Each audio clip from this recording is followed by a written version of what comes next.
um,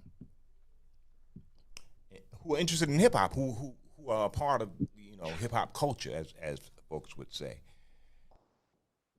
The word has really been incorporated into that culture.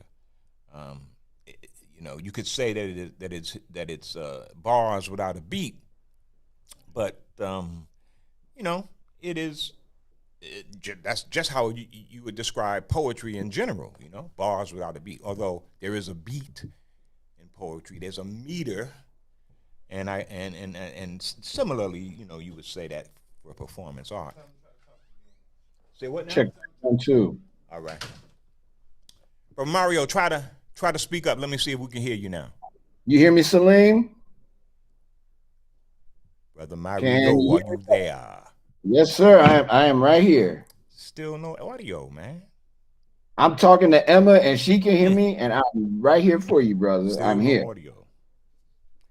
Uh, we may have to do the phone thing. You use a phone kind of connection to do it. That may be it. Um, whew, it really. I wonder. Can you guys still hear Mario? If not, if you can, I just like Mario to give a little biographical information so that the audience will be familiar with him in a. Yeah, I want to bring him on.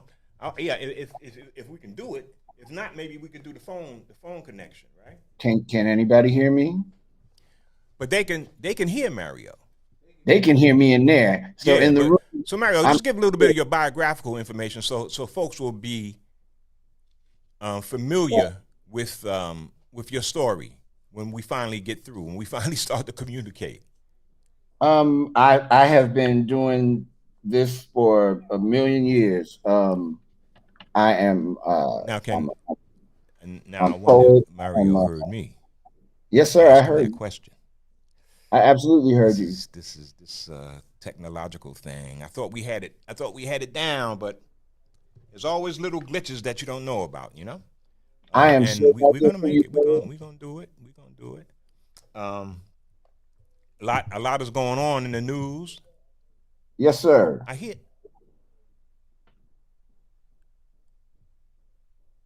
Do I hear? Still don't hear.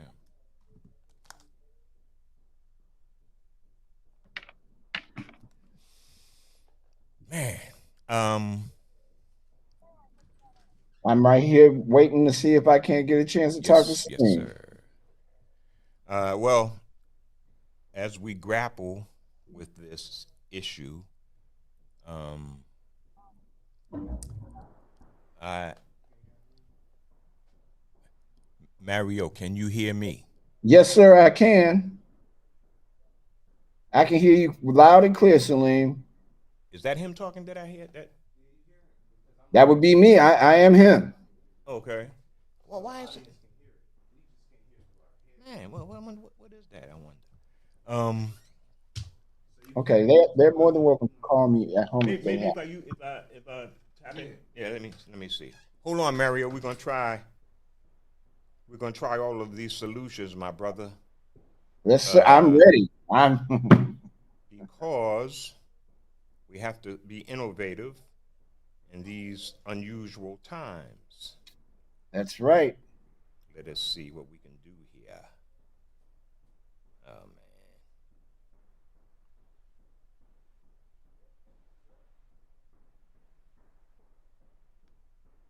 Yes, yes, yes. Okay, listeners. I hope you can bear with us. You can take this opportunity.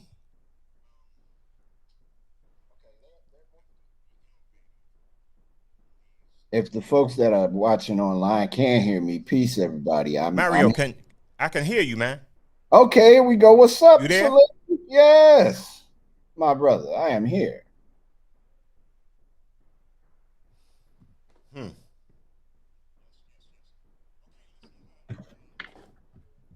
All right.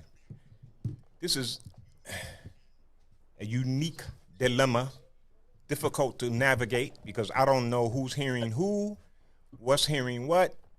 And I am definitely here for you, man. I'm right here. I can see my mic is on and working, and I can hear you just fine. okay, I got you, man. I hear you. All right. What's up, It's a Salim? little delayed. It's a delayed thing. Okay. Um, We can work it out, though. I got you.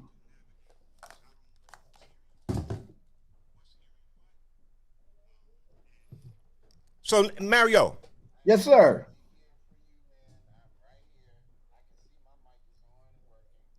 yeah. It's like I'm on the radio in Russia. I can hear you just fine, though. Go right ahead, brother. I am right here. So Mario, look, man, give a little bit of your biographical. Give Okay. a bit of your biographical information, man. So that the listeners will know who I'm talking to, Right in on. a more in a more complete way. So just do that, bro. And we don't have to really communicate back and forth while you do that. I'll hear it and make the appropriate insertions. Sounds Yes, good. sir. Sounds So go good. ahead. Give Okay. Well, I'm a third generation Chicagoan. Um, born and raised.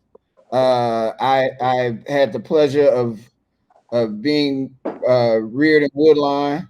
I'm also a South Shorean. I'm a Morgan Parkian, and I live in Hyde Park currently. And I'm a Jeffrey Manor Ian. Went to Chicago Vocational High School. I write poetry. I try to be a good person. Try to do right by my people every chance I get. And I'm humbled and honored to be favored enough to be here with you. Well, Lamar, so you've grown up in various parts of town. Do you claim any, or do you feel any specific affinity for any neighborhood that you spend time in? I mean, I'm 727 East 60th Street all day, but I think because I've lived in South Shore the longest, that would be like my neighborhood that I would claim. Living in Hyde Park is there's a lot of subtext behind that, but I love Chicago. I'm generally the dude that says all 77 of our neighborhoods have value in them. We just don't get a chance to kick it in all 77 of our neighborhoods. But I'm a Chicagoan, man. I love every part of this place. Yeah, man. I know when I first met you, I think I first met you at the Guild. Yep. Um, and that was firmly a North Side institution that catered to kind of an avant-garde sensibility, an avant-garde aesthetic sensibility, and that's not the traditional hangout for cats who grow up on the South Side. How did you get there? I started coming to Wicker Park. That's where the Chopin Theater where Guild Complex was at the time. I started coming to Wicker Park in like 1992. I had been on the radio in Greenville, South Carolina at WHYZ, and I came back home. Unfortunately, You were there. Were you in school there? no, I was on the radio there. I was a professional disc jockey. Oh, okay. And unfortunately, my time there was 1 month. It was from October 1st to October 31st. And I was back on a Greyhound in Chicago. I had bounced around a little bit and happened to go to the Jerry Springer show. So that was you were trained. Your training was for radio. Was that Oh, right? absolutely. Yeah. That was my bag. And my plan was to be Doug Banks. I wanted to come back home and be Doug Banks, even though Doug at the time was very much alive. I wanted to be that. That was my goal. But upon coming home, I found some of my friends. I was living out in the south suburbs, and I went to the Jerry Springer show, got invited to a club called Spices, where Takia Crystal Kima and other folks were doing poetry. Hakeem Adabudi, Sam Greenlee, I could go on and on. Just the heaviest of the heavyweights were there doing poetry. That inspired me. Just name some heavy ones. That's right. You know, these were people who I had the pleasure of knowing and becoming friends with, and them being my mentors for sure. And came to Wicker Park in like '92. Started doing poetry at a place called Another Level at LitX, which is famous or infamous, depending on who you ask.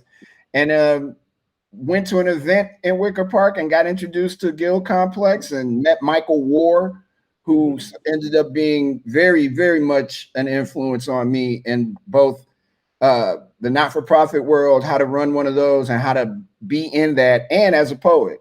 And the night that I met you officially, you were on stage with Hakeem Madhubuti, and I read a poem about being at the Million Man March. And the look on you and Hakeem's face that night, I was like, okay, this poem hit them. I did that. And you and I have been friends ever since. So yeah, man, poetry is the gateway drug of all this other craziness that I'm doing. All right. Yeah. So what was it about poetry, man? Because, you know, in the 60s and 70s, which is kind of my coming of age period, poetry was essential to carving a kind of black identity, an alternative aesthetic to white. And people like Leroy Jones, man, who became Amiri Baraka, they were absolutely essential, and they were doing the kind of poetry that challenged not just traditional Western forms, but the whole idea of the West. Was that attractive to you as well? Well, I think the idea of being a poet was not something that I had aspirations to be. I just wanted to read one good poem at Spice's in front of Kent Foreman and Maria McRae and not get booed. I didn't want the two of them to be like, why is this boy up here? And the first poem I read at that place, I was shaking. I was working as a telemarketer, so I'm all suited up. And I read a poem about John Coltrane that in my head was 2 minutes long, but it had to be like an hour long. And I finished. Was that the poem he did on Love Supreme? Oh, no. I met Reggie Gibson there too. Reggie. Oh, I'm sorry. No. The poem I wrote about Coltrane was just simply my admiration. You wrote about Coltrane. Okay, I'm sorry. I thought you said yeah. Coltrane wrote. No. It was just my admiration of the way he played. He played the saxophone a lot like how at that time Michael Jordan played basketball. That was my analogy. And I think the more exposed I was to people like Tayum Bajess and the aforementioned Sam Greenlee and people like that, I realized how powerful the pen was. Salim, I always asked the Most High to give me a voice in this world. I thought it would be through radio, but I said I want it, and I remember saying it out loud. I said, I want to be able to speak directly to my people and have them dig what I'm saying. I didn't know it was going to be poetry at all, but I got walked down that path, and I just kept walking. I've been walking it since, man. Well, it's taken you into some interesting places, man, and enabled you to express other aspects of the Black aesthetic. And much of that is music. I mean, you become kind of a mainstay as a musical Svengali, so to speak, in much of what's going on in Black Chicago. How did that happen? I really don't know. I think I just kept showing up to places and being like, can I host your show? And eventually people let me host the show. And then that turned into many years later, gaining the trust of the Department of Cultural Affairs and Special Events. And I'm only speeding it up just because I think it's important that people recognize when we did the tribute to Donny Hathaway 2 years ago, that might have been one of the last major events in Chicago in Millennium Park. Not the last, but one of the last before COVID, and before the city started this slow shutdown, which ended up ramping up in 2020. Putting that together with Corey Wilkes, my brother, was the highlight of my professional life. The great trumpet player, the great trumpet player for the AACM. And you know, he's more than just a trumpet player. He's a composer. He's a brother. He is one of those dudes that you call and you are going to get something out of that phone call, even if it's something stupid and trivial. For him, it is an education, and he will definitely change your perspective. So working with him and working with the city on the Donnie event with all those fabulous people we had performing, Cy Smith, Marquel Jordan. We had a band with Micaiah McCraven and Kahil Elzabar. I mean, it was important for me to be able to show my appreciation for what Donnie Hathaway had done personally for me. And I wanted to make sure that people in Chicago knew this is a son of the city, and we need to celebrate our people anyway. But I definitely wanted to make sure that Chicago was put on notice how important Donnie Hathaway is, not just to the musical aesthetic of Chicago, but for the city itself. And it was amazing. So I mean, doing that, working with Eric Williams at Silver Room on Block Party, and that my role is super small. But it's good to be able to work with good people, and I've been fortunate enough to be able to do that. Well, did you know Eric when he was in Wicker Park? Oh, absolutely. When he was selling chains out of his van. Yeah. I've been knowing Eric a long time. That is one of my closest confidants. And right now we're doing a podcast that is powered by the Silver Room, his store. Okay. And just watching him develop this amazing skill to be able to have, when you hear the phrase, he has his finger on the pulse of the community, that is the living embodiment of that phrase. So I've been fortunate enough to meet that brother and to be able to work with him. He worked miracles, man, and the way because when he was on the north side, he had Wicker Park locked down in a lot of ways. And then he came south, and and then now he got Hyde Park locked down similarly. Man, I told him when he moved that store to Hyde Park, I said, you have saved me thousands of dollars in trying to get from the south side up to Wicker Park. And then we talked about Block Party. That first year he came here, he didn't do Block Party. And when he said, I'm going to do it, I was like, thank you. I can walk to my gig. I don't have to catch the cab to Wicker Park. So, his vision and all the great things he's already done and the really cool things he's going to do in Bronzeville and Hyde Park and for this city, man, he's my man. That's my man all day. That's good. That's a nice duo, man. You and Brother Eric. Hey, man. So what you mentioned Michael Ward. Are you in touch? Have you talked to Mike lately? I haven't spoken to him in a minute. We're on touch on like social media and stuff. He's doing well. He's in San Francisco with his wife. He's still writing amazing poetry, and he is. I love him. On the off occasion, what he'll do, Salim, is he'll sneak into town and walk on me. Like I won't know he's in Chicago, and I'll turn around. And he'll be like, "Hey, how you doing?" I'm like, "Whoa, where'd you come from?" He is so special to me personally, man. I would not be having this conversation, I believe, if it weren't for Michael Ward. And Mike is a heavy brother, man. A lot of people don't even know who he is, man. He was very responsible for the artistic progression of Black Chicago in a lot of ways. Oh yes. Look, I mean, when we were doing the Guild Complex stuff, him and Quresh Ali Lansana, those two brothers, man, introduced me to Amiri Baraka, who the first time we met, he wanted to kill me. We ended up being really great friends before he made his transition. Oh, yeah. I would have never met Sonia Sanchez if it weren't for those two cats. I would have never met Michael Eric Dyson or Willie Perdomo or any of those people, man, without them. So I owe them a lot. And Michael Ward in particular said something to me that I still have to try to remember from time to time. He's like, you don't always have to talk, Mario. Sometimes you got to observe.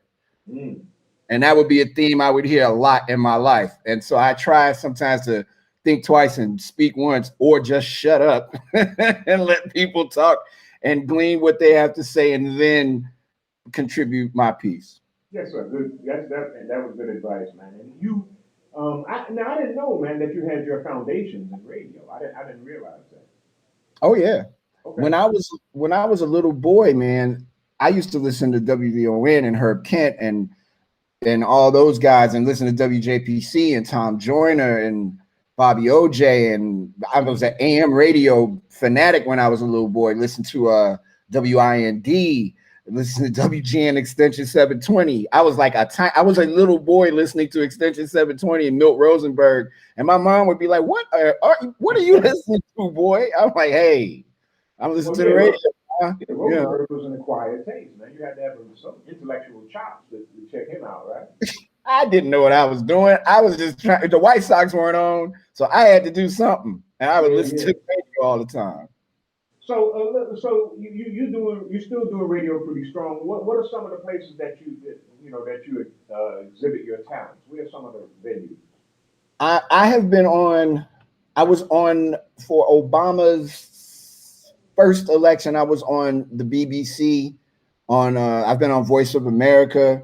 I've done stuff on the radio for WPGC and Kiss FM in Washington for a long time on WGCI with Rick Party back in the day. And I've been fortunate enough to kind of bounce all over Chicago, be on the radio in different places. Your former radio home, I was there for a long time, hanging out with Chat Daddy and you and other folks, and I and WBEZ and Vocalo. I think I have become.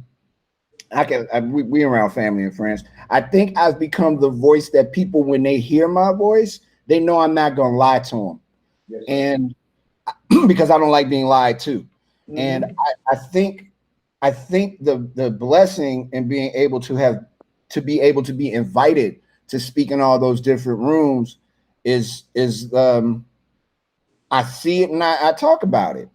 We live in a very complex world and a very complex situation within a complex world. So if you tell me to come to you, I'm coming.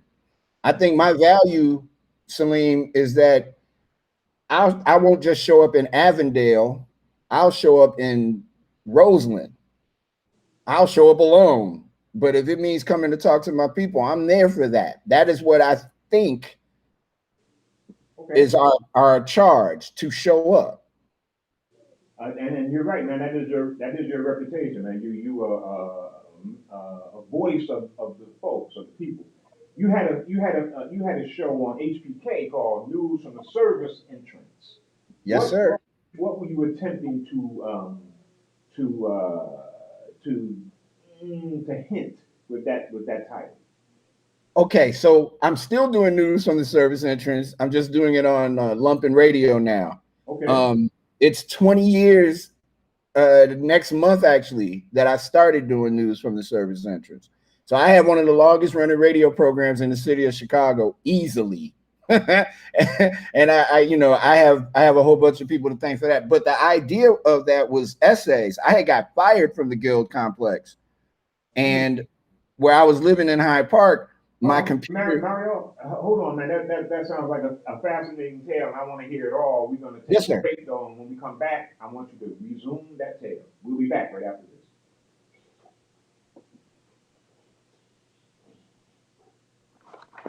I done talked you through a break. I'm sorry.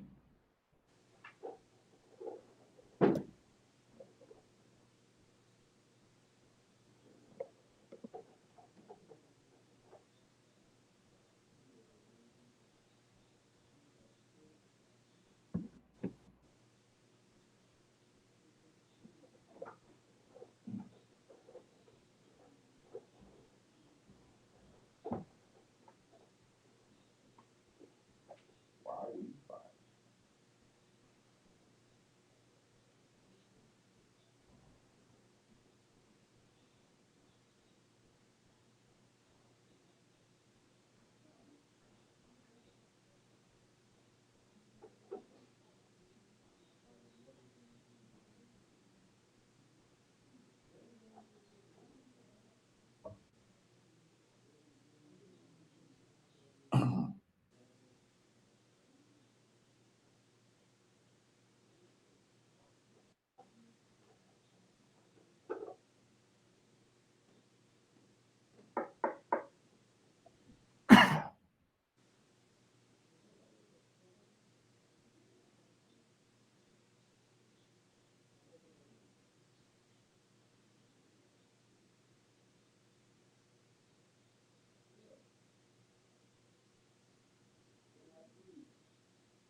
And we're back in Muwakkil'S world. Salim Muwakkil here. In Muwakkil'S world with me today is Brother Mario Smith. And we are talking about, a little bit of everything, a little bit of his biography, and linking that into some of Chicago's history. And they are intertwined, of course. And we're talking a little bit about the news from the service entrance, which is the program, the radio program that Brother Mario Harold, he helms, as they would say. Brother Mario, you say you got fired from the guild.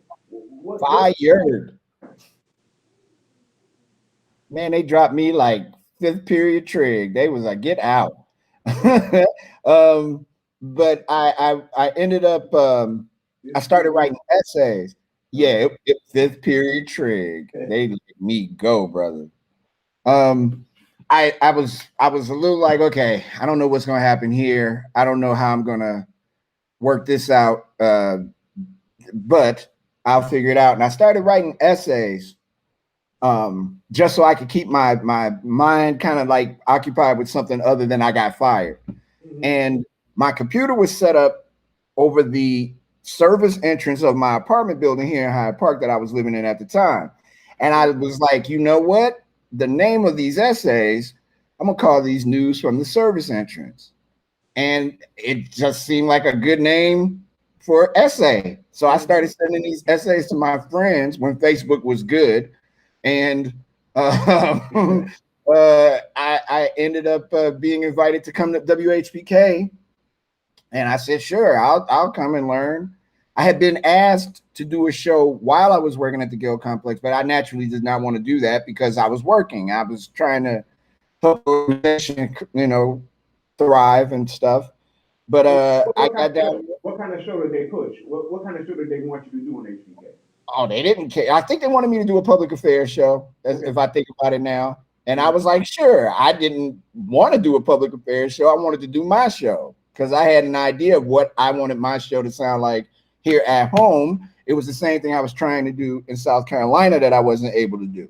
Wait, which is what, man? What's your what is your vision?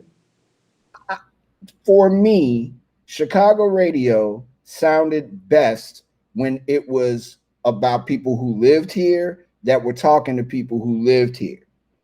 The connection with the disc jockey and the listener, being able to tie up things that only people in Chicago, colloquialisms and just little things like that. Mm-hmm.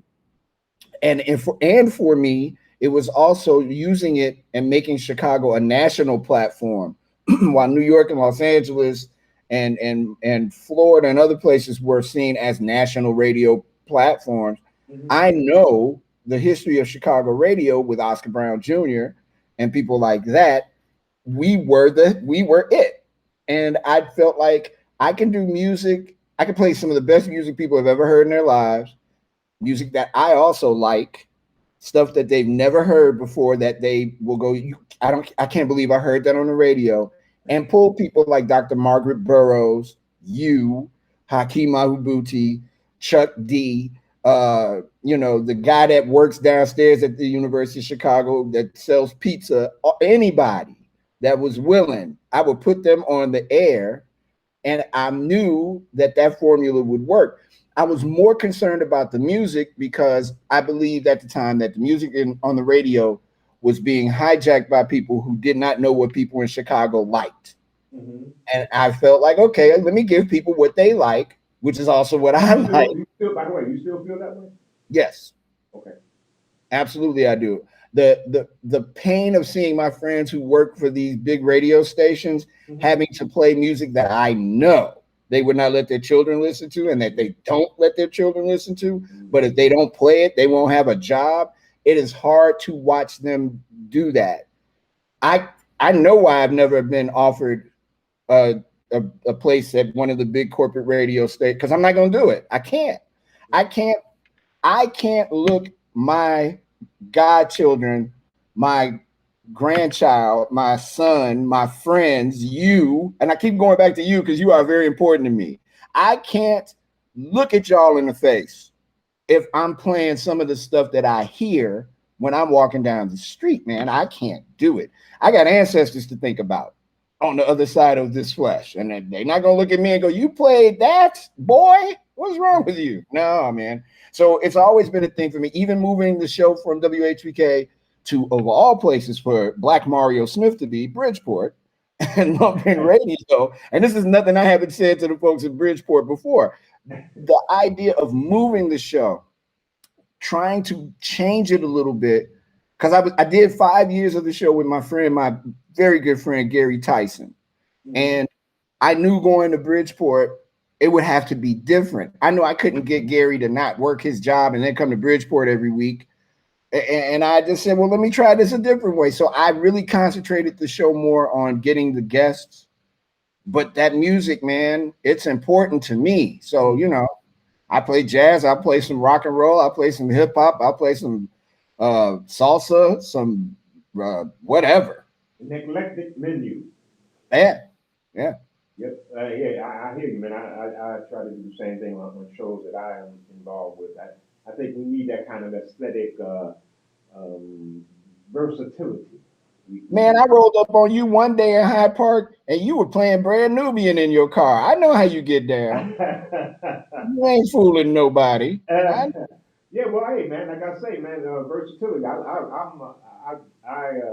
was there when hip hop was born, so I feel Yes, sir. some kind of affinity for that, you know. Yes, sir.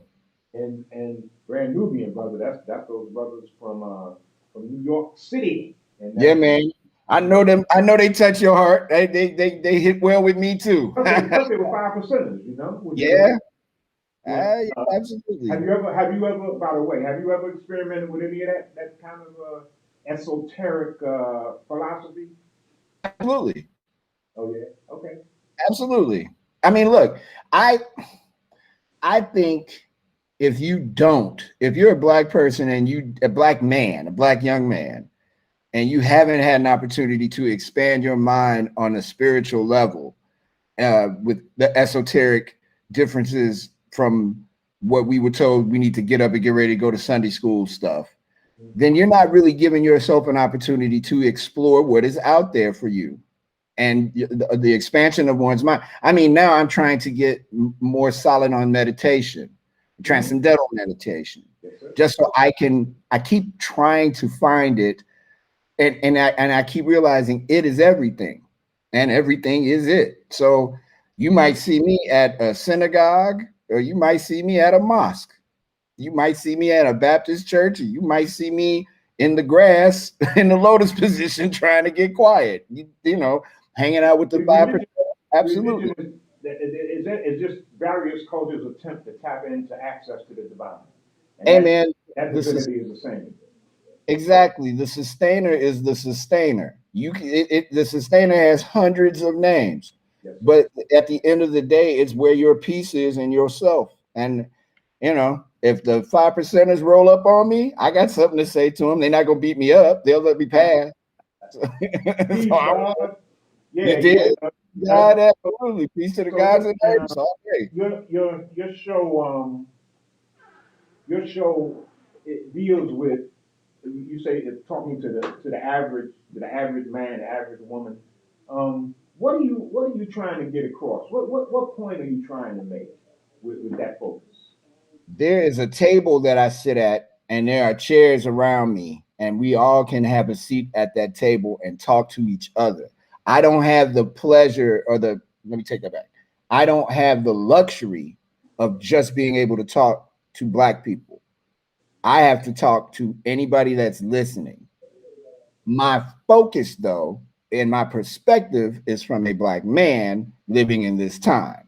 So when a white person hears me say something like Palestine deserves to be free because Israel keeps blowing it up, that's a perspective of a Black man on an issue that they have a legit take or they've got a skin in the game. Mm-hmm. They may not like what I'm saying, but they listen to what I'm saying. And then we can have a dialogue about it. Show me where I need to work on what you're saying so we can all figure this out together. Mm-hmm. On the show, we talk a lot about what's happening in Chicago. And my my fear is we won't have a seat at that table to tell Mayor Lightfoot, stop raising the bridges, please. You don't have to do that. And if you know about Chicago's history, you know that the first time they raised the bridges was the beer lager riots. And that's when they wouldn't let the North Siders come to the South Side. And they raised the Clark Street Bridge. So this isn't like a new tactic. She knew what she was doing. There was no reason to do that. But it happened in the middle of a pandemic, a global pandemic. So, I mean, I just want people to have a seat at the table and sit with me and let me learn. I need to learn. I think we should be in a constant state of learning. And that's the goal of that show. Let's learn. And we can get down and dance, do the James Brown song of the day and all that stuff. But let's learn while we have fun. Both things can exist at the same time. And you've been doing the show for a while, man. Have you noticed any change, kind of change in the sensibility of the public sensibility of folks?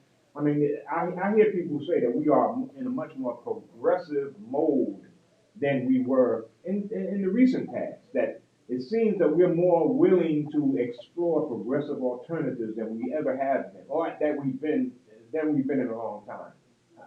What's your take on that? I think we've been exposed to so much mediocrity in the last 15 years that we think mediocrity is great. And it didn't used to be that way.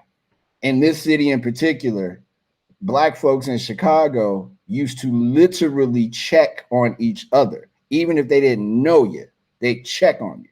Are you all right, brother? Are you all right, sister? I see us doing a terrible job of protecting our women. Protecting women, period. And those are the things I see the most. I see us embrace mediocrity like it's an Academy Award. And I'm like, yo, it didn't used to be like that. I can show you something that was better than that. I got friends that are really dope. They do better things than that. Mario, give me an example of what you mean, man, when you say embrace mediocrity. Because, that one person's mediocrity is another one's brilliance. What exactly do you mean by that? That was well said. Okay, so let's take the last mayoral election, for example. Okay. All right. So it was like LTD, when LTD first started, how they had 55 people on stage. It was like that. You had 1,000,001 people running for mayor. They kept whittling it down and striking it down in lower numbers till they got to 2 people. And it was one of those people you didn't like because of a sugar tax that she repealed. And the other person you didn't know, but you liked what her position was. She played to your sensibilities of her personal lifestyle and the fact that she was also a Black woman. So you had these 2 Black women running. You had one that actually knew what politically needed to be done, but you just didn't like her. And you had one that didn't really know how politics worked, but you're like, you know what, I'll give it a shot. And not just a shot, an overwhelming mandate was established. And to me, I know that we settled for mediocrity as opposed to settling for someone that could keep us put us in a different place. I got it. Yes, sir. On that level, I hear. That's a good example. Yes, sir. We had 7,000 people run for mayor, and there were so many candidates that were better than those 2 that we could have chose from. One in particular, Amara Enya, would have been fantastic for this city. Yeah. It couldn't get our minds around that. So, we settled for the bridge raiser. Yes, sir. Okay. And so politically, we settled for the mediocre. Okay, I got that. And I guess you can say that we settled for it because we didn't want to be exposed to any extreme on either way. We said, well, she's better than that, and maybe she's better than this, so let's settle for this. Yeah, I got.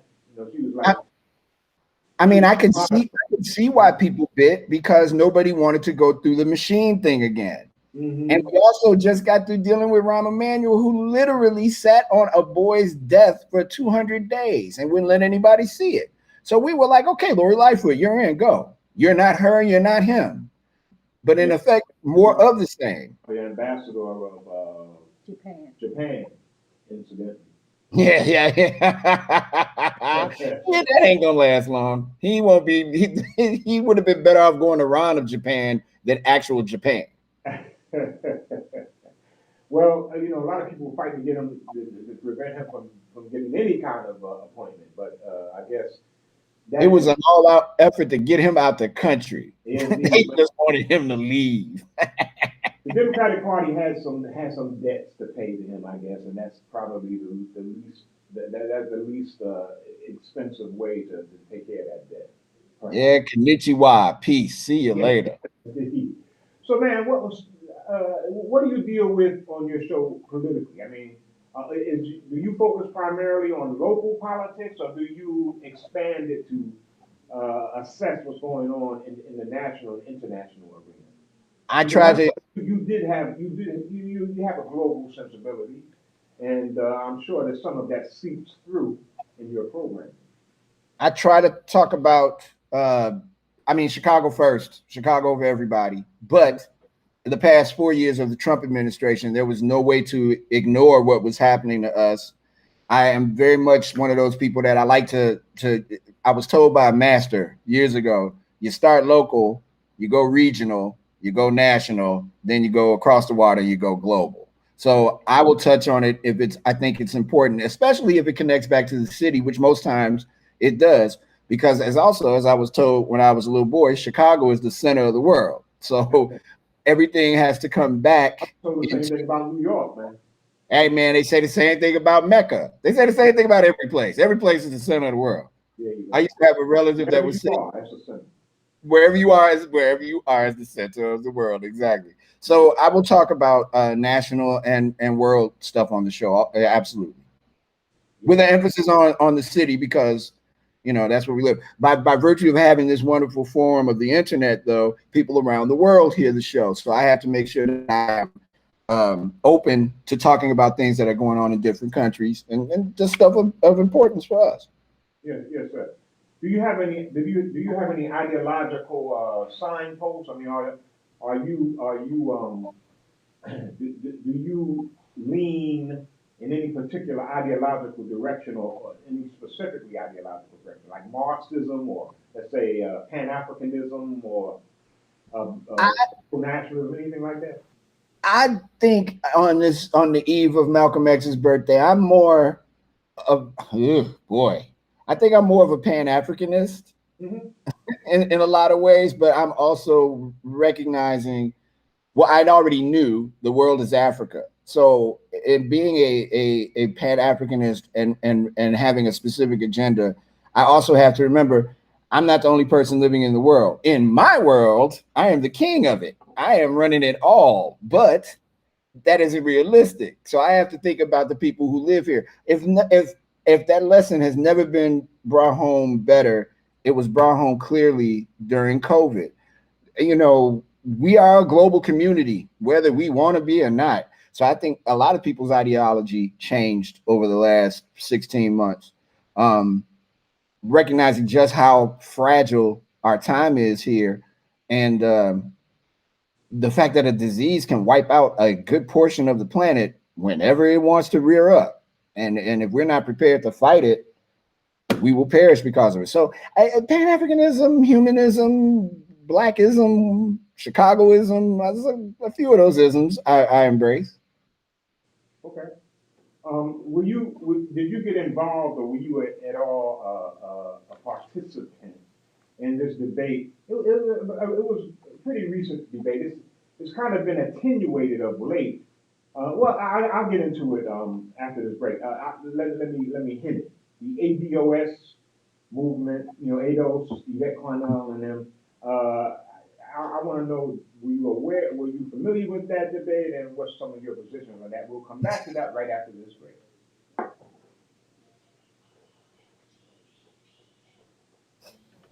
I was trying to call. I was trying to call you and trying to call Ron because I could hear Mario clearly. Mm-hmm.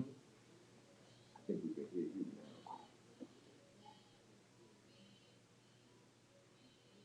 got to talk to Nate about this.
And we're back.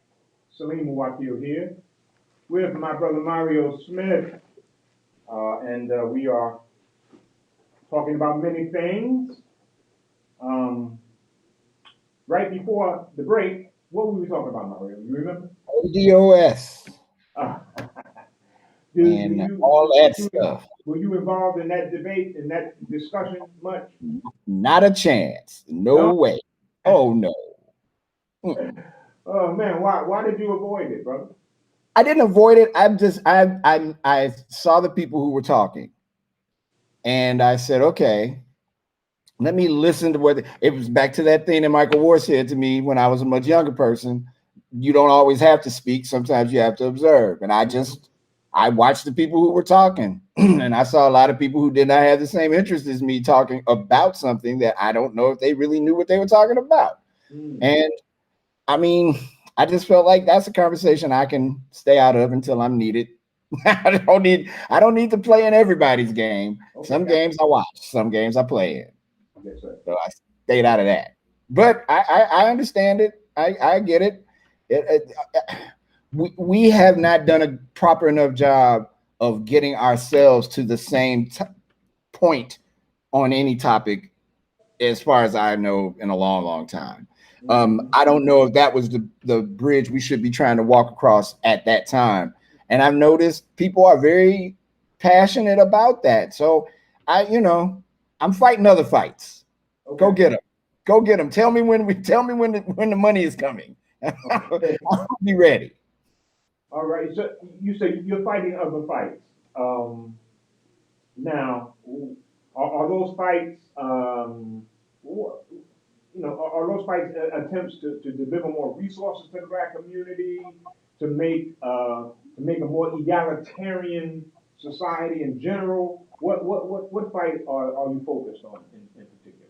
I am working with an organization called Wide Awakes that was started with and by the amazing artist Hank Willis Thomas. And within working with Wide Awakes, there is a Chicago Wide, yes, sir, Wide Awakes.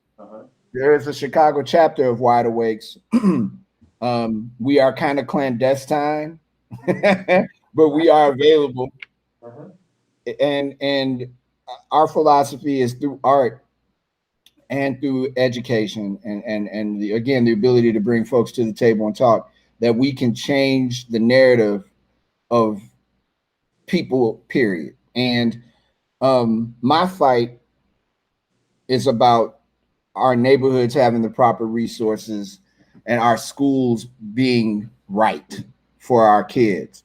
And that, for me, the schools part, it doesn't matter what I'm not stuck on that. Latino, Black, white, Asian, whatever. Our kids deserve far better than what we give them and way better than what we got. So those are the things I'm kind of fighting for, things that I can actually have a hand in helping in. And I don't do half as much as I should. So while the ADOS argument is legitimate and people are passionate about it, I ask them all the time, what are you doing in your neighborhood? What are you doing for your city? What are you doing for your state, your country even? And those are hard questions for people to answer. You know, when you can't specifically say what you're doing about something, but you can talk about doing something. That's those two different people. You need to be one person on that. So, you know, my fights are different fights. Yes, sir. Yes, sir. But you know, you mentioned wide awake. I like that. I like that idea, man. And I think art is extremely important, man. And we need to focus on the power of art. I'm sure you're familiar with Brother Faber's struggles, the clear the airwaves struggle that he's on. Yes, yes. Brother Bernard Creamer put me up on the Clear the Airwaves project. They had been doing stuff years ago, standing in front of WGCI. Look, there's a title of a song. I can't even repeat the name of the song, and it is horrible. And it is getting played on the radio a lot. And it's like, well, wait a minute now. What are we saying to our people? What are we saying? Exactly. And, you know, I'm not with it. Again, I know why my radio career it has gone in the pattern that it's gone, because nobody's going to hire a person that's going to say, I can't play that music. And I'm going to be the person that says, I can't play that. I got a list of really great songs, though. We play all of those. They talk about love and happiness, and you know, some of it gets grimy, but it's not that. I can't do that.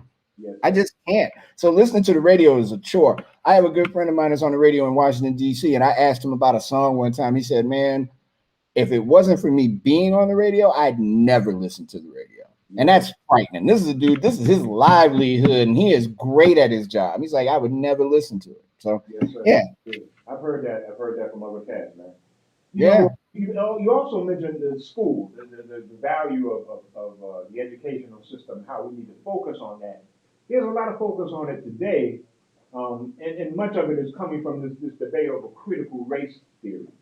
I mean, basically, people don't really know what critical race theory is. It's just a shorthand for white people being mad at black people trying to correct history. How do you assess this struggle? Well, how should we be coming down on this? I think we should be coming down on making sure that history is accurate, no matter whose history it is being told, but particularly when we start talking about people of color, and making sure that our history is not being dismantled or dissected or co-opted or refreshed or remixed. Tell the truth, even if the truth is hard to take. Tell the whole truth to these young kids. Let them know. Look, man, the most valuable citizen is the person that knows the truth. That person knows the truth. That's a hard task to demand. Oh, yeah. Yes. Absolutely, because their money, it's money and lies. It's easy to get paid for being a creep. It's much harder to get paid for being stand up and honest. Mario, but this is the time of demographic anxiety for a lot of white people, because they've been listening to the demographers who say that they will become American minorities by mid-century, and they've never experienced that status before, and so a lot of white Americans are very, very trepidatious about the era that's coming up upon them. And so I think they're trying to cement their advantage. And that, and in many ways, that's taking place, that struggle is taking place in the curriculum. They don't want to change it. They don't want to question the provenance of white hegemony. They don't want to question that. And, in fact, they want to dumb it down so much. They want to dumb it down so much that you don't question it. That you go, okay, that must be the truth. That it's in a book. It's in my text. I mean, that's been our situation, is that we haven't questioned it at all. Yeah. I myself feel like when I go into a school, because I'm going in as a teaching artist, teaching poetry. So my truth is from poets who tell the truth. Luckily, one of the few genres left where you will not get someone lying to you is someone that writes poetry, because anything that they write is from their heart generally, and it is very honest. Now, you may not like it, it might not be your bag, but you're not going to, more times than not, because I don't want to make a general statement, more times than not, you're not going to get lied to. And when you read poets like Baraka or Sanchez, or if you read a Lucille Clifton book, or Audre Lorde, or if you James Baldwin, any of these legends, they're telling you the truth. And they're telling you the truth at a time when we were getting shot at because we were trying to stand up for ourselves, much like now. Remember January 6th, Salim? Yes, sir. That's not going to be in one history book unless we write that book. They don't want you to remember that day. Yeah. Remember 9/11, though? That's going to be in every book because they don't want you to forget that, just like they don't want you to forget Pearl Harbor. The insurrection where they almost took over a body of a legislative body. They had built a gallows in DC. They were going to hang people. Don't worry about that. It's no big deal. Yeah, you know, January 7th was great, though. Of course it was. Yes. They tried to pull it, but you ain't going to see your grandchildren, your great-grandchildren, those listeners listening, they're never going to hear about January 6th unless you tell them. No, you know what? I don't know, Mark. I mean, I think there's enough division. There's enough ideological division in this culture where that there will be a lot of historians who refer to January 6th in a negative way. I would hope. The spectrum. And that history will be registered. And I think also, as you point out, from the right side of the spectrum, there will be those who try to diminish its significance. Well, you know, I think it has registered as a significant event in American history. I would dare say, Salim, it might be the most significant event since the Civil War. Because I disagree, brother. Yes, sir.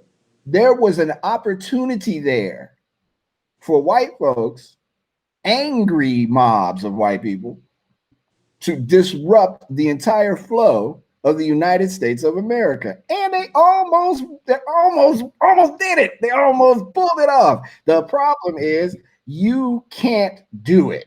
That's not how that's going to happen ever. They tried, though. Donald Trump tried. They're going to try again. They're going to keep trying. And then, you know, they keep trying. Yeah, I think you're right. They're going to keep trying. I think we are much too complacent if we think that was it. I think it's akin to you can take your mask off now. Everything's okay. No, it's not. Not yet. It isn't. If there's still one part of the globe suffering, we suffering. Yeah, that's right, man. Look at India, man. Woo, right. That's exactly what I was thinking about. Yeah. Those people in India, our friend Eric Williams went to India, and he was like, if you see how people live in Mumbai, and then you think about what is happening when you hear about the COVID virus and how it is rampaging through India, you would think twice about the whole let me take this mask off deal. You might want to leave it on. Yeah. Would it cause you to think twice about the vaccine? No. I'll just say no. You know what? I knew this was going to come up. I'm glad you mentioned it. Might as well get in trouble now for me. So I took the vaccine. I did it because in the environment that I work in, I'm in front of a lot of people, and I did not have a bad grade in science when I was in school. So I tend to really pay attention to the science. I also watch the people behind the science. There are people who are diabolical, and there are people who are not. The blessing of having the radio show is that I get to talk to doctors. And before I had made this decision in my mind, I was like, what's in it? What does it do? What are the long-term effects? How will it affect me in the short term? Is it going to help get rid of this disease? And then Donnie Kirksey died. And then Erica Watson died. And a bunch of people I know died. And I said, well, I'm 53 years old. I'm figuring I got 50 more years left on Earth. I'd like to enjoy those 50 years. Contrary to the statistics for black men, but I hear you, brother. Go ahead, go for it. I had no choice but to be optimistic. So I mean, for me, it was a choice more about I work at the promontory. I don't want to get sick at work. I don't want to make anybody sick. Got a new grandboy. I don't want to make him sick. You know, and being in the house, as much as I love being in the house, it was time, man, to how do we do this? How do I avoid this if I can? And So I did it. But what I didn't do was, and I guess I've done it now, what I didn't do was go out all publicly and be like, hey, everybody, go get your vaccine. Because that's a choice, a body choice. That's your choice. I know if everybody got it, we wouldn't be talking about COVID-19 so much. I also know that people are leery because of what the government has done to Black folks. In that world. I also know that because of what the government has done to Black folks, there are a lot more regulations and red flags that will go up if a vaccine isn't working. And we saw that when they pulled Johnson & Johnson. They won't even let the other one, what is it, AstraZeneca, in the country. And I mean, in that respect, it's the plan seems to be working. But I know people that are like, I ain't never doing it. And I'm like, okay, cool in the gang, got you. I'll be wearing my mask outside until 2025. No problem. They did it in Japan. They do it in China way before COVID. So I got some very attractive masks I spent a little bit of money on. I'm going to wear them bad boys as long as I can. A lot of people say, man, people who suffer from allergies and other kinds of respiratory infections routinely say that wearing the mask has stopped that. They haven't been suffering those routine ailments since they've been wearing the mask. So the mask has a lot of utility. If you knew that you could avoid getting the flu or the common cold by wearing a mask, wouldn't you wear a mask? Yeah. Unless, of course, you like being sick. I'm a man. I could get a splinter, and it's all points bulletin for a doctor. Help, someone help. Somebody help. So no, man, I think, and not to veer too far off the subject, I think the mistake that governments make is they try to tell people what to do instead of showing them a way or showing them a different way of doing it, or multiple ways. The whole CDC, okay, you're safe now, you can take your mask off. Now that has me like, maybe I don't want to take my mask off yet. I think America's better off with me with a mask on anyway. Everybody don't need to see that. I'm handsome. I don't need everybody to know. Okay. Yeah, I guess that's cool. I guess that's cool. Yeah, but of course, a lot, even that has been thrown into the ideological mosh pit, and it comes out in a polarized way. Some people,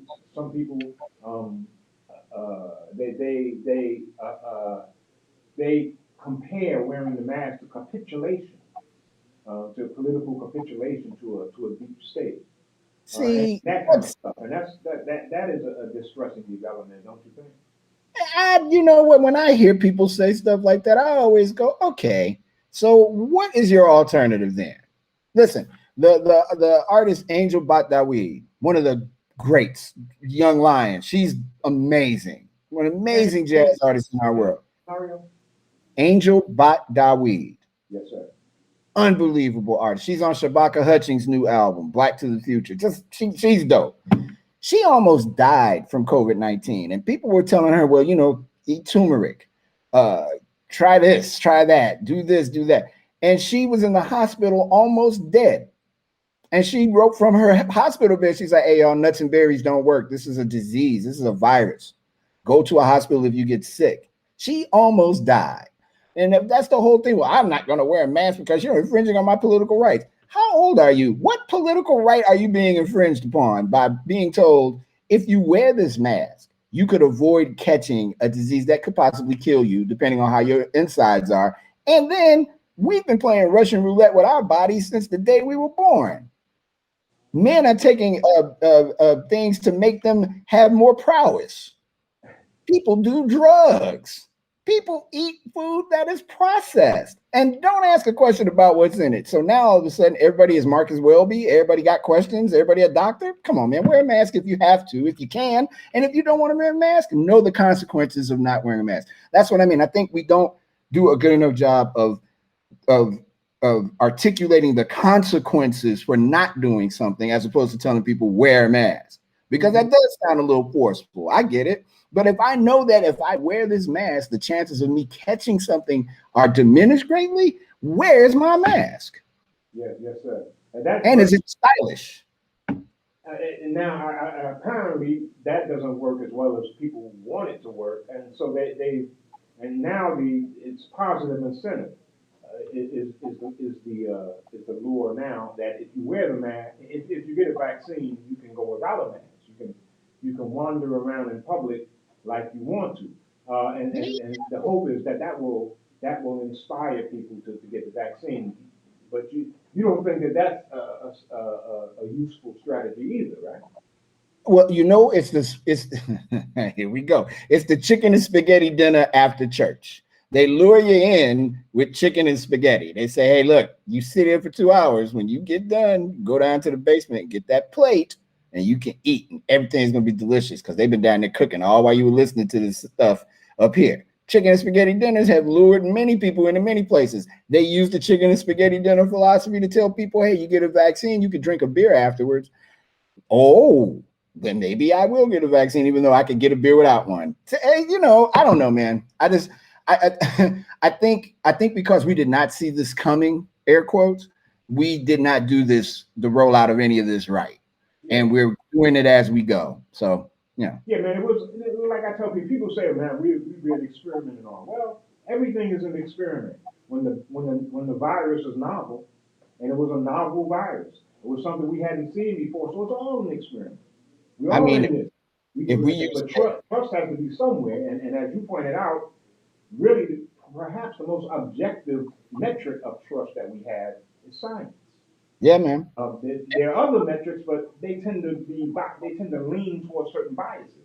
I Science feel, does too, but it's the least of those trusts that are easily corruptible. So I yeah, I mean, think that's I'm, the thing. I'm a person that feels like we're getting experimented on with fast food. Yes, sir. I Yes, feel like we get experimented on with soda. I feel like we get experimented on with bad water and horrible ventilation. And there's a million experiments. If we're using that they're experimenting on us philosophy, they're always experimenting on human beings, particularly black folks. But ain't stopped you before. Because again, there are people out here that get higher than an astronaut's backside every day and do yes, not question. They don't have a list of ingredients on the pack that they get, and they don't care. yes, sir. Good point, my brother. Good point. Hey, I was thinking, man, the group that you're a part of called the Wide Awake. Yes. It reminds me a little bit of that period in the '60s. Again, that period which marks my coming of age. I guess you can say the late '60s, and the Black Arts Movement. That was kind of the same thesis that the Black Arts Movement had, that we can change our culture through aesthetics, through an alternative form of aesthetics. And if we adopt that, we'll pull away from Western concepts and begin to develop an African sensibility that will push us forward. Um, that's similar to what you're talking about, right? Well, Because Wide Awake started. The Wide Awakes are centuries old. They used to be. They actually formed, in like the 1800s or something like that, and they were strong advocates for the Republican Party at that time in their early indoctrination. They used to wear capes, and the capes were worn. They had material on them, so when they held these torches and stuff, that the oil would go down the capes, they wouldn't get burned. We say "wake up, cape on." The idea that we are, and that transformation of the cape into the superhero kind of thing. Not that we're trying to be superheroes, but we wear capes, and we yes, the Black nationalist movement absolutely is an influence in the latter day Wide Awakes, but our philosophy is really the playing the infinite game, being able to say that we are here with the intention on playing this infinite game of survival of our people, survival of people, using art as a valuable vehicle to explain the changes that we need to see, and trying to implement those changes, man. And there, like, James Baldwin is a big influence on Wide Awake Chicago. Okay. Uh, And Brother Mario, hold yes, that. Baldwin's always a provocative place to stop and sit there and we're gonna do that. We'll be back right after this break.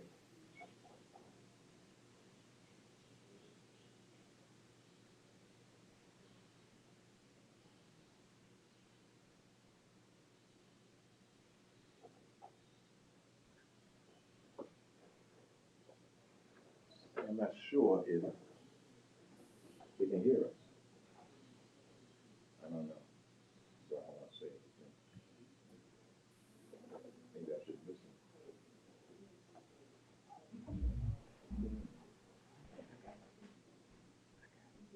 I'll tell you about it. I'll tell you about it. Yeah. Who is this for? Maurice. Oh, Maurice. Hey, Maurice. Okay. I'll do it later. When I have time to think about an appropriate thing. Sometimes I just start writing and whatever comes out. Yeah, hard for me to think of what to write. And when you have book signings, man, it's really hard. I have to start doing it. Second one, but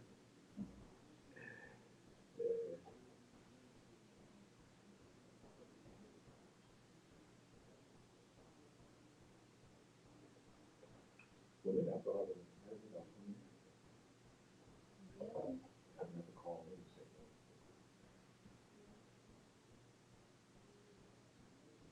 no.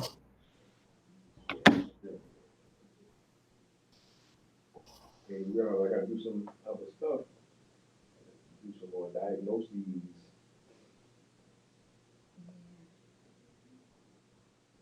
Yeah, experimentation with different medicines and stuff. Yeah, well, more than that, I mean, I got, you know, yeah, maybe that, maybe that.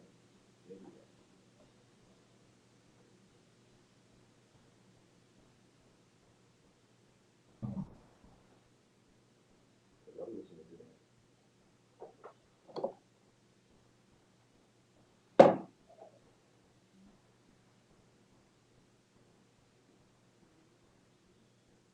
If you can't come in one day, you can call me and I'll come in. I'll sit in for you. Because I mean, it was right before, you know, during the evening, I'm down to the coffee.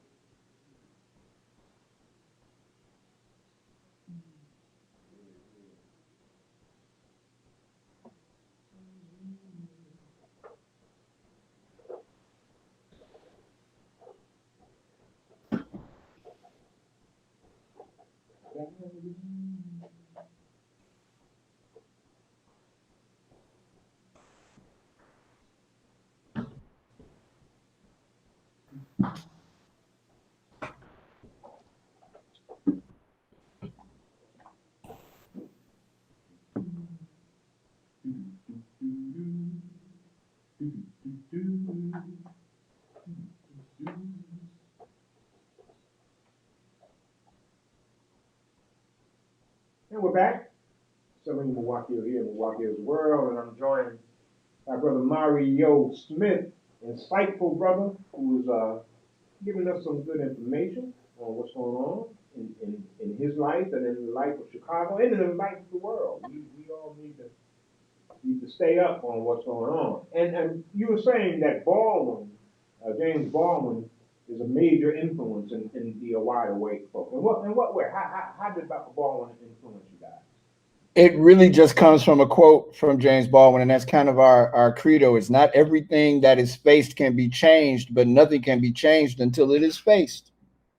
We can't talk about standing up to stuff and I mean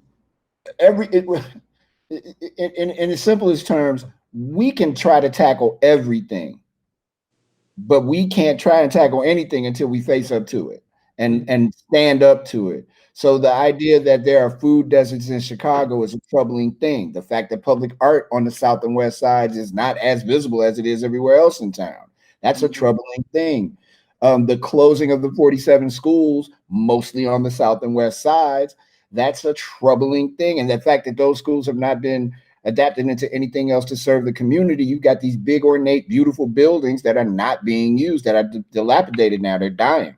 The fact that mental health facilities in Chicago have basically been closed down, with the exception of maybe one, two, or three in the entire city, mostly on the south and west side. A lot of the crime that you see, people who are committing these crimes generally would not be committing those crimes because their meds would be in order, but they can't get them because there's nowhere to go. So nothing can be faced unless you are actually willing to stand up to it and face it. And that's the only way change happens. If I thought that you could wish change away, I would have wished a lot of stuff away years ago. Are you kidding? Long time ago. But that Baldwin quote for us is really the backbone of what we're doing. There's a lot of dialogue in our country about change, and has been for some time now. But the idea is nobody's going to change it but us. We got to be the ones that go out and say, look, that's wrong. Let's fix that. So that's where Wide Awake Chicago is. That's where the Wide Awakes are. Okay, that's cool, man. That sounds like a noble agenda to me. So tell me, how do you come down on this issue of reparations? That's big talk these days. In fact, there have been attempts to implement little minuscule reparations in places like Evanston and whatnot, and then in California, some cities in California as well. But that that effort has been criticized by the larger architects of reparations that say that it's diminishing the concept, you know, you know, in many small ways. But anyway, the point of reparations, the compensation for what is owed African Americans for a history of plunder. Where do you come down on it? I believe that reparations are in order for sure. I believe that we saw with and please y'all don't come at me, but I believe we saw that the government is fully capable of doling out billions of dollars anytime they want. That's right. And they've done it 3 different times. And and they did it under great duress, but they did it. And they gave that to the entire country. I think if it would become a matter of schematically, how do you do something like that? Who gets it? I mean, is it just solely based on the fact that you're a black person living in this country? Not everybody that's black living here was or is indigenous to the United States. Clearly, that goes for a great portion of the population. How do you determine who owned who? Are those records still available? Which I believe they are. And how much money is a person suffering worth? You know, because there are people who will be like, man, 1.3 billion takes care of me, and y'all figure it out for yourselves. And then there are other people that say, well, all you're going to get is 1.3 billion, and you have to split that up amongst your population. So I hope to live long enough to see the conversation go from You're in favor of the concept. The concept. Yeah. Okay. Yeah, I would like if there's a way to implement reparations and make it equitable for every black person that suffered through slavery, whether it's a generational suffering or you have a direct lineage of it, because I mean, we're still suffering the effects of slavery via white supremacy every day. So how do you, it's just the determination of how the money would go, or land. I mean, we never got that part, you know, come on, man. There's so much wrong with it that it's almost never going to be right. But I will hope one day that they move from concept to implementation. Yeah, it is. I remember, man. I in 1985, I wrote a piece on reparations, pro reparations, in a progressive publication in these times, which is we have been for a long time, and it was greeted with a lot of ambivalence in the progressive community among progressives, because there was some confusion about reparations, how that related to leftist ideas of how to remedy our problems in this country. Over the years, though, I found that, and I've been consistently writing pieces on reparations in those kinds of publications, and the reception has increasingly been more positive. And the most recent piece I wrote on it was the reception was very positive. And so it seems that the left is coming around to the concept in ways that they hadn't before. Well, you know, also the population changes. Those folks who are vehemently opposed, most of them have moved on. Because they weren't trying to hear that because they were around in the 60s and the 70s, like, boo, black people, get out of here. We're not giving you any money. Are you crazy? But they got old and they died. So. Yeah, they're still here. I mean, I'm talking about those who seek justice, who seek egalitarian justice, but they think that the quest for reparations is not exactly egalitarian, that it has a specific ethnic focus, a specific racial focus that goes against progressive principles, the egalitarian principles of progressive leftism. And I think that concept, that way of looking at reparations has been altered over the years. I can't disagree with that. I think that again, the conversation, I'm not trying to trivialize it, but it's a lot like if you ask a sports fan in Chicago, who do you like, the Sox or the Cubs? You'll get a million different answers about who you hate, but not about why you hate them. It's the same with reparations almost. You'll get a million different answers about how you could do it, but not who would benefit from it. And, you know, Dave Chappelle famously had a skit on his television show where they gave reparations, and one of the brothers with the money bought a truck full of cigarettes. Yeah, right. You know what I'm saying? It's that's the traditional critique of reparations, especially right. You get black folks some cash, man, and they'll give it right back to the white man in as many ways as they can think. That critique is still a relevant one, and it's still very powerful. But I think that you know, people have passed over that. They say, well, look, this is something that's old, man.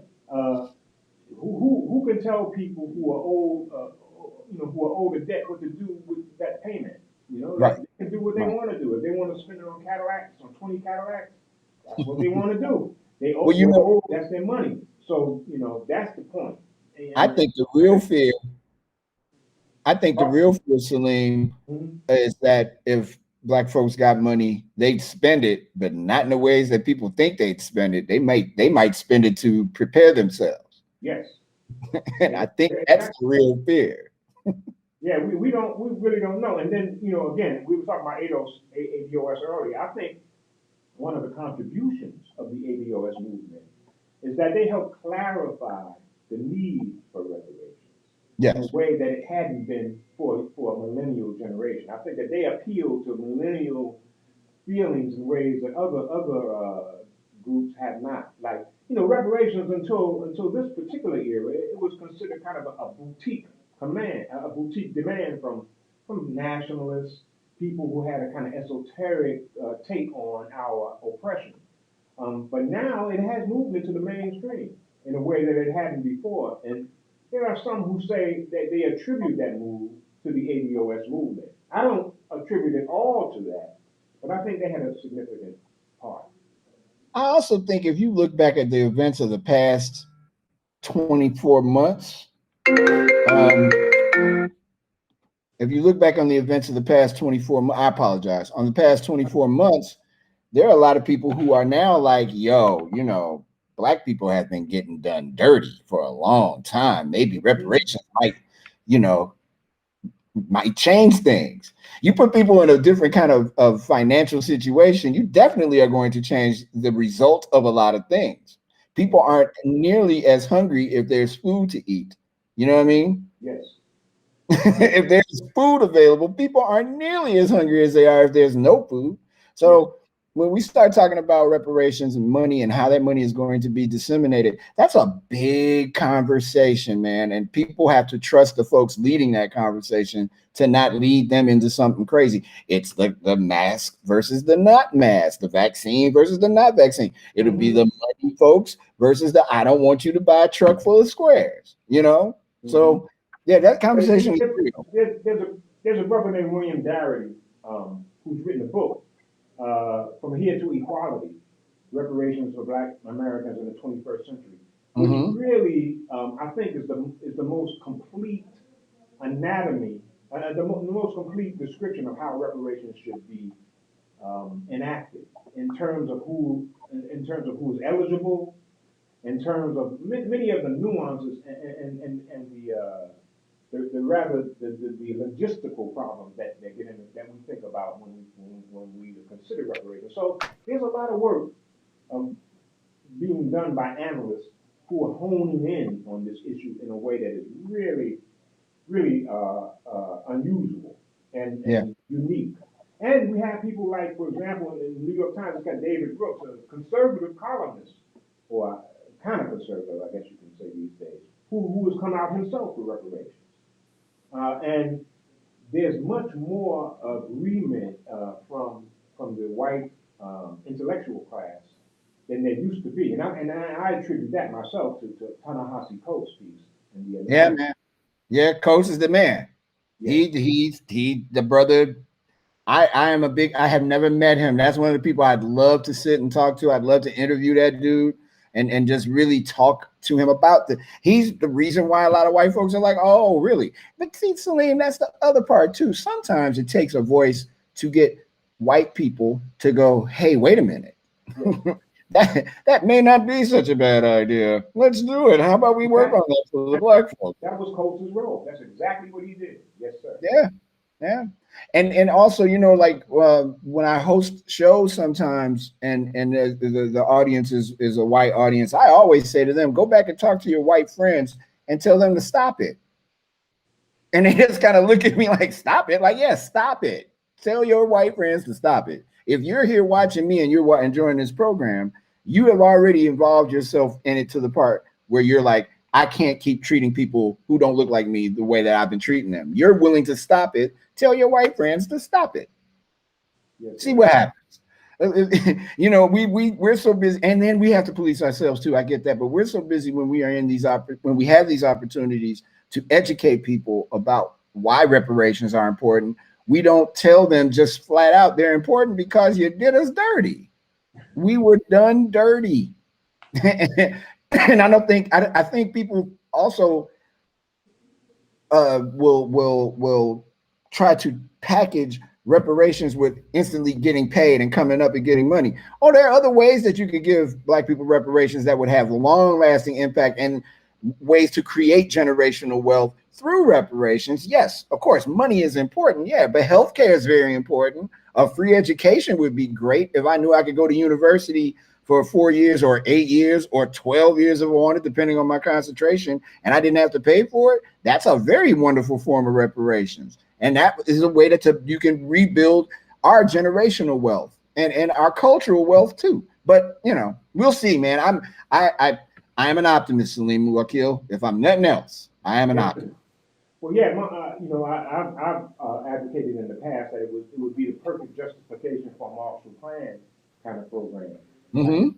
There's no better logic justifying a Marshall Plan than the logic of reparations, and it you know it fits perfectly into that, and we used it you know as a way of benefiting this country, and many economists are saying that's exactly what would happen were reparations granted, that this entire nation would shoot up in productivity and would become unconquerable in economic competitive competitive realm because there would be so many productive forces at work in this country. So I mean, if you're trying the best thing that could happen to the United States of America. if you're a patriot, and a lot of people like to say they are, but if you're a patriot, you want that to happen because it's only going to create a certain amount of economic growth. It's going to create an amount of economic growth unseen in anyone's lifetime since the formation of this country. Why wouldn't you want it? But of course, the reason why is because, you know, people have their thing.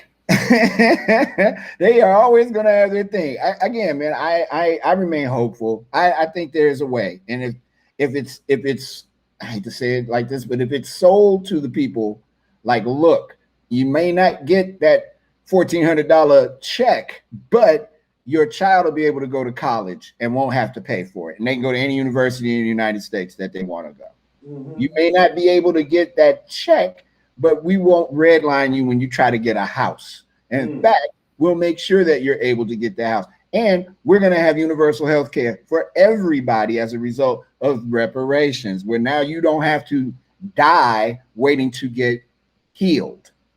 So there are ways to do it. It's going to have to be I want to do it this way, and I think this is where we should do it. And it's going to have to be a conscientious agreement amongst everybody, particularly those in power, to say that's the way we should do this, because that's the best way to take care of not just Black people, but the country too, because there's no them without us at this point. So, might be in their best interest. And that goes directly, exactly. That is the reason we need to adopt. And there's a sister who has a book out, Heather McGee, I think is her name, from Chicago, in fact. The Sum of Our Parts, I think, is the name of the piece of the book. And she talks about how white America resists these kinds of programs simply because they construe them as a zero-sum relationship. That if we gain, they lose. That's how it's always been constructed in this country, because for many centuries, that's how it's been. In order for white people to prosper, Black people had to be dehumanized. Slavery ensured that relationship. And our cultural legacy, that the legacy of that slavery is the same thing. And so Heather McGee's point is that we need to change that equation, because it is not a zero-sum relationship. And in fact, it's the exact opposite, as we were talking about earlier. If Black people benefit, everybody benefits. And that's a difficult concept to get through, but it is essentially a mathematical truism. And we should be pushing that much more stringent, much more rigorously. It's also the philosophy of, if we took all our money and left, what would you do? If the doors of Africa opened themselves up to every Black American living in America and their children and their families and said, come home, we got you, what would happen here? No one would care, but what would happen here? Or if Canada even said, Black folks, come to Canada. You don't have to go all the way to Africa. Come to Canada. Live in Canada. Just leave. We got you. If South America opened up there, you know what I mean? If a country decided, you know what, this isn't working for y'all over there, and we see it every day, and we're tired of watching it, come live here. What would they do? If we took all our money and never spent it at a big box store, but only spent it in the Black mall, what would they do? So, I mean, the idea that we aren't a contributor in a mighty way to the way this nation works and runs is the most unpatriotic thing ever. And those are the people who claim they are patriots. If you want it right, make it right. That ain't hard. Ironically, that ties into something else we were talking about. Daniel Bell, the Harvard legal scholar, who really is in many ways the creator of critical race theory. He was one of the progenitors of critical legal theory, which became critical race theory. He wrote a book called, it wasn't Faces at the Bottom of the Well, but it was the Space Traders. And the point of that book was that if an alien civilization came here and asked for all of the Black people, all of the Black people in America, would white America agree to that? And what would happen if Black people exited America? How would white people manage? So much of the point that you were making was envisioned by him. Imagined by Dr. Bell, and that was one of the founding narratives of critical race theory, because what it did was imagine, and which is really what critical race theory does. It imagines alternatives to the tradition, and it imagines alternatives to the kind of legal roads that have been built and laid in this country. And so this fits in a lot with what we were talking about earlier. We're gonna take a break, man. We're gonna get into this, and right after we come back, we'll be right back. We're not gonna be right back. It's 12:55. Oh, okay. We're not gonna be right back. We're not gonna take a break. They did the pump fake on you. we're finishing up, brother Mario, man. I'm talking to you, man. The time has gone so fast, brother. I didn't even realize we're at the point of termination. So, man, any words you'd like to leave with our audience? I appreciate the opportunity to be on the Mays Jackson conglomerate. That's my brother forever. The love I have for that dude is boundless. That's my man. So I appreciate every encounter I've had with him since the 90s. That's my brother. And the way I feel about you, man, Salim, again, there are like 3 people in Chicago. When they call your phone, you have to answer it. You're one of those 3. Kahil Elzabar is the other one, and I can't say who the other person is publicly, but they know who they are. If they call your house, you have to answer your phone because it might be, time to move. Right, so thank you so much for the opportunity, and I appreciate being able to speak, and I hope I didn't make anybody mad, but I probably did, but that's fine. No, man, I consider you one of the most influential movers and shakers in the city, and I was absolutely deliriously happy that you agreed to be on the show today. And man, we'll get you back again sometime soon. Absolutely. Right? Whenever you say, man. Whenever you say. Yes, sir. All right, audience, it's been a pleasure. I hope you learned something with Brother Mario. I'm sure you did. Until the next time, from Muwakkil'S World, peace.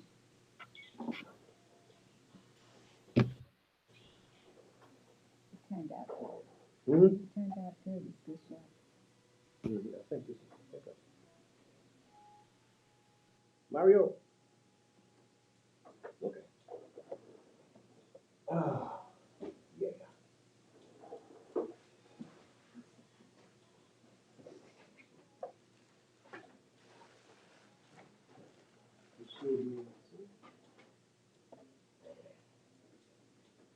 Like an afterthought, man.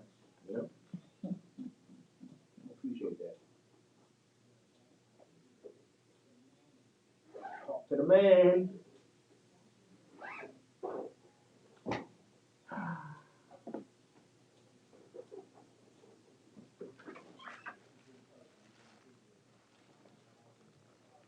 all right.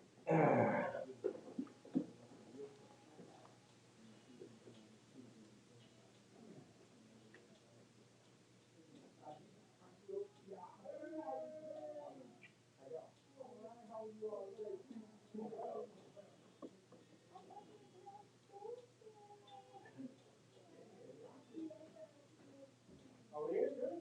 She makes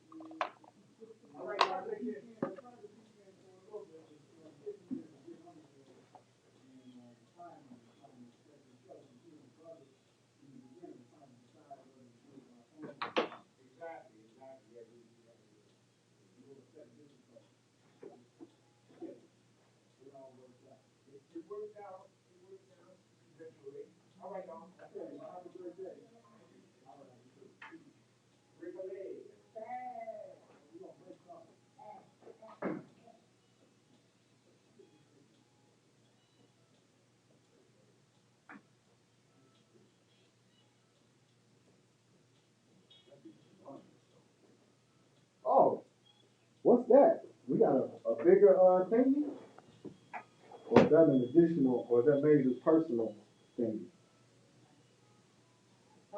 No, this is May's personal. He like, Oh, nice.